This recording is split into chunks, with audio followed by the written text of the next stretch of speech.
Hello everybody, this is Jiff E Nuts with the JFL Sports Network, bringing you a segment today called Who is the GOAT of each respective franchise. I should have put that in there.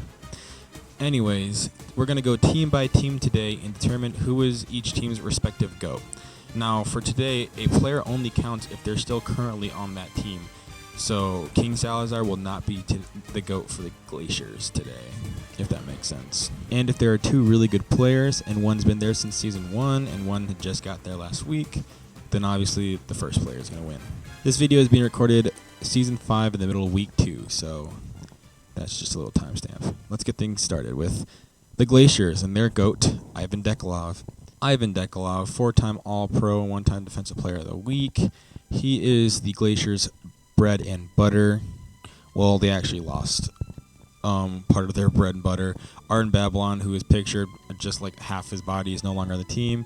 But yeah, the Glaciers like to trade away their good players.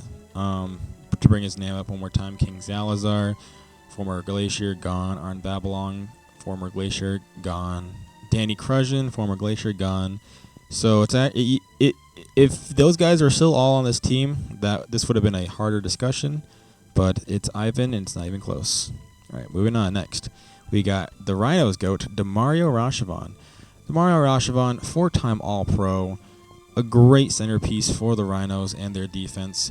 Honorable mention could easily be either Alan Galvin or Ross Blunt, with Ross probably being the better honorable mention. But Demario is just that guy, you know. He's too goated not to leave off this conversation. Anyway. Next up, we got the Lancers with Ernie Gecko. Now, you could have gone a few other guys here. Maybe Garrett Breda if he was still on the team. Maybe Tucker Boriston if he was still on the team. So you really couldn't have gotten any other guy. Ernie Gecko is good. The best running back for most of the league's history until Danny Kruzhin's resurgence. But yeah, Ernie Gecko is solid. He's consistent, and he just gets the job done at the end of the day. Next up, Ronnie Wiley. There's not a lot of competition with the GOAT conversation here. I think Devin Pacer did just get traded back. If Devin stayed on the team for all 5 seasons that have happened so far, then it probably would have been him. But since Ronnie's been here since Season 2, it's just you gotta do Ronnie. Next up, Leopards GOAT, Ricky Toon. Ricky Toon, the first ever receiver drafted in the history of the JFL.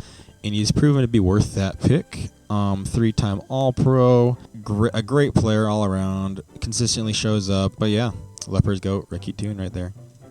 Next up, we got the Jackals GOAT, Xavier Allenberg.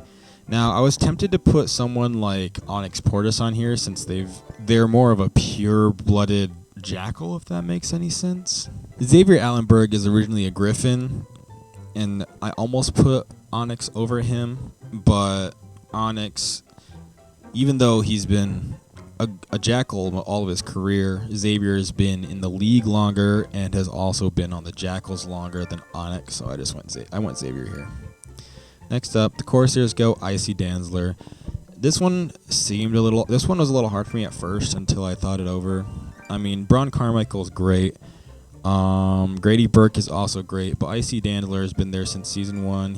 He's been there. Some people may disagree on this pick. Icy Dandler is only a 2-time All-Pro, and I say only when he has an Offensive Player of the Year award as well. And I think that award simply carries him over the edge over other guys on the roster, or on the Corsairs roster. Next up, we have Hoplites GOAT Jeremy Young. There wasn't a terrible amount of competition. Only one All-Pro. I mean, the Hoplites, besides their initial burst in their inaugural season, Hoplites have been kind of lacking talent-wise, so it was pretty easy to land on Jeremy Young for this. Probably the easiest pick I could have gotten. 3-time All-Pro, 2-time MVP. Tiber is gonna eat you, man. All right. Next up, we got Danny Kruzhin. Now, before Season 4. Like this was like a toss-up between like Randall Corlin or maybe Garrett Breda or maybe even like Derek Macon or someone like that. But after Season 4, like it's clearly Danny. A co-MVP with Tiber Jericho, who was just mentioned before. He's always been pretty okay. His rookie season was a little disappointing to say the least. He's aged like wine so far, and he is very good. Towers GOAT, King Salazar. I really wanted to pick Eli Monk. Some people might think that is the correct decision. I kind of think it's the correct decision. But King's been on the roster long enough to where I think he overwhelms Eli, at least GOAT conversationally wise. But yeah, Towers GOAT is King Salazar. I really did want to do Eli Monk, but I decided against it. Next up, for the Salamanders, you could have picked a lot of people. You really could have. Salamanders like Olive Russi, DeAndre Tolick. You could have even made an argument for Tucker Borson, but Jack Malley, the very first draft pick ever, 3-time All-Pro, 1-time MVP, and Offensive Player of the Year. It's just Jack Malley. Jack Malley is the Salamanders GOAT. No competition. All right, for the Griffins and their GOAT, I have Tyrese Coffin. I think Tyrese Coffin had probably the quietest Defensive Player of the Year campaign I've ever seen, and it happened just last season. The Griffins are very good at drafting linebackers. I don't think there was too much competition. If Tanner Beauplan was on here, maybe, but I don't know. If Tanner consistently played like how he did the first few seasons, then it'd be a good competition, but it's Tyrese here. Next up, the Sabres GOAT is E.J. Duffy. I didn't really think anybody else on the Sabres deserved this. Flay Boder, maybe, but, that's really it. He's one of the few players on this list that don't even have an All-Pro to their name. He might have one, maybe two Offensive Player of the Week awards, but that's not knocking him. He is still pretty good. It's just the rest of the Sabres have not been historically pretty good, but they're a newer team, so I cut them some slack. For the Dire Wolves, it was pretty clearly Oscar Bull. Pretty similarly to what I said about the Hoplites. There's not too much to go around here. Martin Doria, if he continued to play better, but Oscar Bull was a clear favorite here and easily won this one. But yeah, that's all I have to say about the Dire Wolves. Emperors, okay, probably the second easiest one besides Tyba Jericho. We have Wes Bowen. Offensive Player of the Year last season. Wes Bowen is just insanely good, and he led the league in receiving yards last season as a tight end. Had to switch quarterbacks halfway through because of Kaiser Otten's injury. But yeah, Wes Bowen's insanely goated. All right. So with the expansion teams, I almost just completely left them off because, well, they're new. They haven't even completed half a season yet. But I figured I'd throw them in the greatest of this season, maybe, tier. But the Cobras' greatest of this season, maybe, is Denzel Mason. Probably the only good goated of this season, maybe. Denzel Mason actually doesn't have a singular All-Pro to his name, not even a single award. But he's still really solid. He just laid a whooping on the Lancers, who he was just released from because they refused to pay him. And by refuse, I mean they forgot to, because the general manager for the Lancers is a little interesting sometimes. But yeah, this one's pretty easy. It's Denzel Mason. Next up, Tyrant's greatest of this season maybe is Arden Babylon. The expansion teams, these were the best of the best. He's not bad by any sort. He's just kind of old, you know.